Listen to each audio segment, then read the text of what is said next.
Hi, my name is Andy Scott, and I'm an NHLPA certified agent with Octagon Hockey. I'm also a lawyer, and I teach sports law at the University of Ottawa Law School. I'm doing a series of talks dedicated to certain aspects of the 2013 Collective Bargaining Agreement.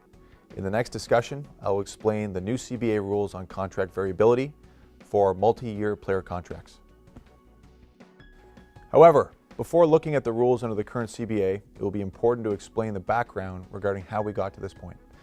To properly understand the landscape, you need to know that as a very general rule, the cap hit on a player is determined by taking the overall compensation of a contract and dividing this by the number of years in the term of the contract. Under the 2005 Collective Bargaining Agreement, many NHL players were signed to long-term, front-loaded contracts, which means that higher salary amounts were paid in the first years of a contract with lower salary amounts paid in the last years of a contract. The major reason for this structure was to artificially lower the average annual value, or AAV, of the contract with what is referred to as throwaway years at the end of a contract. These were called throwaway years because it was argued that a player would have no intention of actually playing in those seasons, and so the NHL team could benefit from a lower cap hit on that contract, which meant the club's overall payroll exceeded the salary cap under the CBA. So this was the big issue at the time, culminating in July 2010 when Ilya Kovalchuk signed a 17-year, $102 million deal with the New Jersey Devils that was structured to have him signed under contract until he was 44 years old. The deal was heavily front-loaded and would have paid Ilya $95 million in the first 10 years and only $7 million in the last 7 seasons. It was by far the most aggressive, front-loaded contract that had been filed with the league, and the NHL responded by rejecting the deal on the grounds that it circumvented the NHL salary cap rules. They argued that neither Kovalchuk nor the Devils expected Ilya to play out his contract, and therefore artificially lowered the annual average value of the contract. It is also worth noting that the NHL indicated that they were investigating the contracts of Roberto Luongo, Marc Savard, Chris Pronger, and Marian Hossa. In response to the NHLPA filed a grievance with respect to the Kovalchuk contract, but the NHL's position was upheld in arbitration, and Ilya's contract was ultimately deemed a circumvention of the CBA's salary cap rules. Now, after the decision, the NHL and the NHLPA agreed to settle the issue and pass new regulations that would govern salary cap calculations for long-term contracts for the remaining term under the 2005 CBA. As part of the settlement, the NHL dropped their investigations into the contracts for Luongo, Savard, Pronger, and Hossa and registered a revised contract for Ilya Kovalchuk for $100 million over 15 years. These regulations, which won't be discussed here as they are no longer binding, paved the way for one of the NHL's top priorities heading into the negotiations on a new collective bargaining agreement in 2012, and that was closing the loophole on heavily front-loaded contracts and passing new rules that govern the variability of an NHL contract. Now let's discuss and deal with the new rules under the 2013 CBA. First of all, there are 2 sets of rules regarding contract variability: front-loaded contracts and all other contracts.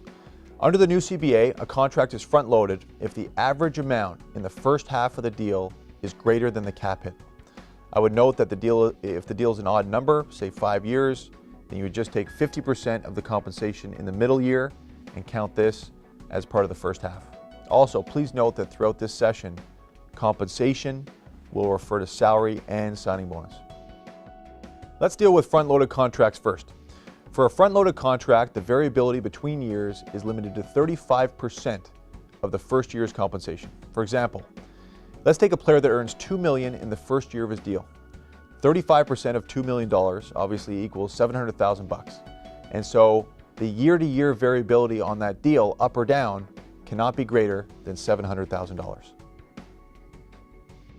The second rule on front-loaded contracts is that the lowest year's compensation may not be less than 50% of the highest year's compensation.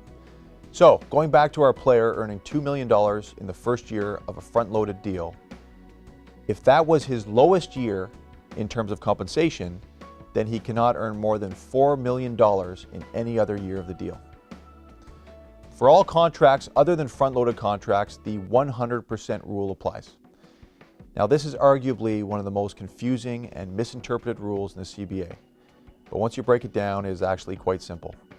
The first part of the rule involves the first 2 years of a multiplayer contract. The variability between the first year and the second year of a contract cannot exceed the lower of those 2 years. For instance, you may have a deal that pays $2 million in year 1 and $4 million in year 2. However, you cannot have a deal that pays $2 million in year 1 and $4.5 million in year 2 because the variability would be greater than the lower of those 2 years being $2 million. The second part of the rule involves the variability in subsequent years of the contract, and there is a different treatment for increases versus decreases in player salary and bonuses. Let's deal with increases first. Any increase in compensation from 1 year to the next cannot exceed the lower of the first 2 years of the contract. Now, going back to our example of the player earning $2 million in year 1 and $4 million in year 2, the lower of those years is obviously $2 million.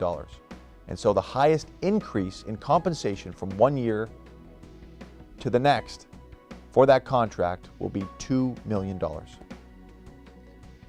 Now, the rule is different for year-to-year variability with respect to a decrease in compensation. Decreases in compensation may not exceed 50% of the lesser of the first 2 years of the contract. So this warrants an example. Let's go back to our player that earns $2 million in year 1 and $4 million in year 2 on a non-front-loaded contract. From 1 year to the next, his contract may not decrease by more than 50% of the lowest of his first 2 years. Now, the lowest amount in the first 2 years was $2 million, as we discussed. And so 50% of $2 million is $1 million. And so he cannot have a decrease in his compensation year to year by more than $1 million. So looking ahead to year 3 for that player, if he earned $2 million in year 1 and $4 million in year 2, he cannot make less than $3 million in year 3. Another critical rule in the CBA involves the length of a player contract. Under the old CBA, there was no express limit on the number of contracts or number of years, for a contract, with the exception of players in the entry-level system. Under the new CBA, the maximum term on a contract is 7 years, unless a player is re-signing with the same team, in which case that term limit is 8 years. Now, another critical rule in the new CBA involves the length of a player contract. Under the old CBA, there was no express limit on the number of years for a contract, with the exception of entry-level players. Under the new CBA, the maximum term on a contract is 7 years unless a player is re-signing with the same team, in which case the term limit is 8 years. Okay, so to summarize our discussion today, on a front-loaded contract, the variability between years cannot be greater than 35% of the amount of the first year's compensation. Also, on front-loaded contracts, the lowest year's compensation may not be less than 50% of the highest year's compensation. With respect to contracts that are not front-loaded, the 100% rule applies. The first part of this rule indicates that the variability between the first 2 years of a player contract cannot exceed the compensation in the lower of those 2 years. Beyond the first 2 years of a contract, the increase in compensation from 1 year to the next cannot exceed the lower of the first 2 years of that contract. Again, this is for the 100% rule. And any decrease in compensation may not exceed 50% of the lesser amount of the first 2 years of the contract. Also, a player cannot have a term greater than 7 years unless a player is re-signing with the same team, in which case it can be 8 years. Okay, so first off, I know this stuff can get convoluted and somewhat confusing, but I want to thank everybody for watching, and please feel free to check out some of my other clips on other topics, which include the entry-level system, Schedule A and B bonuses, and other provisions of the CBA. Again, my name is Andy Scott, and I'm an NHLPA certified agent. If you have any questions, please contact me. Thank you.